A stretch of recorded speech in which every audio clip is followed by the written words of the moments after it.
Good evening, and welcome to another night of Character Wars. I'm your host, Arthur Brasstree, and with me as always, co-host, Spanky Stevenson. Spanky? Thank you, Arthur. Aroused to be here. In tonight's war, Samuel L. Jackson Versus Keanu Reeves. Fight! Should be quite the floating head battle, Arthur. What's the matter, you? Ooh, and Jackson draws first blood with a PG-13 rated taunt. That, and a deeply philosophical question. It's okay. From what I can tell, Reeves appears okay with this. Right you are, Spanky. And the far from okay Reeves summons Neo to the fight. Yeah, that's me.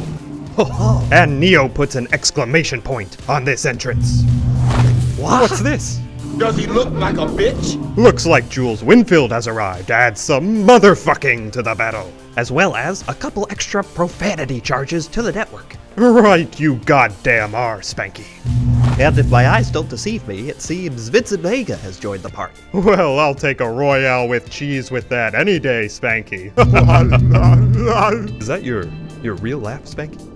Jules and Vincent open fire.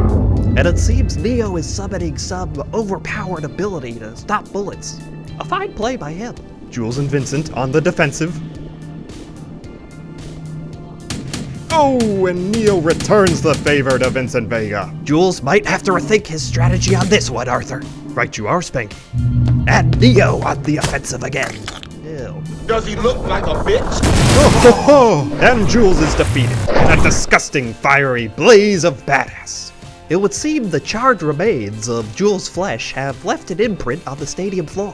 And it's times like these when all I can say is, thank God for interns, Spanky. Seriously, Spanky, that's your real laugh. And the score now stands at 1-0 in this matchup. He returns Neo, aka Can't Possibly Be Beaten Demigod, and summons Ted Theodore Logan and Bill S. Preston, Esquire. Excellent! Most excellent indeed. What kind of bodacious retort will Jackson have? Mace Windu. The oppression of the Sith will never return.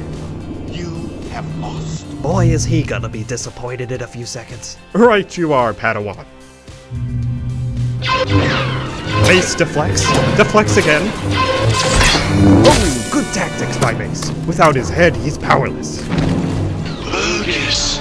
Bogus indeed. After laying waste to Bill, what does Mace have in store next? Mace summons Anakin Skywalker. A misplay if I've ever seen one, Arthur. This is clearly Episode 3, Angsty Anakin. Perhaps Episode 2, Psychopath Killer Anakin would have been a better choice. Just so long as you point them at the women and children. And the action continues. Anakin looking evil. You could tell by his evil cloak. Oh, that's gonna be hard to recover from, Arthur. And in a series of events that can only be described as highly predictable, Anakin has eliminated Mace Windu himself. Saw that coming from a parsec away, Arthur. Next time Jackson should really study the footage. And with that anticlimax, we have ourselves a winner of the war, with a score of 2-0, Keanu Reeves. Really, my private life is a boring disaster, but work is good. I know exactly how he feels, Arthur. Right you are, Spanky. And that's it for tonight's war. As always, I'm Arthur Brasstree. And I'm Spanky Stevenson, reminding you to tune in next time and stay a character. Wars. Right you are, Spanky. Right you are. Hey, Arthur, would you think it's weird for a grown man to cry at the end of Coach Carter? Yes, Spanky, I probably would. Yeah, okay. Yeah. Me too.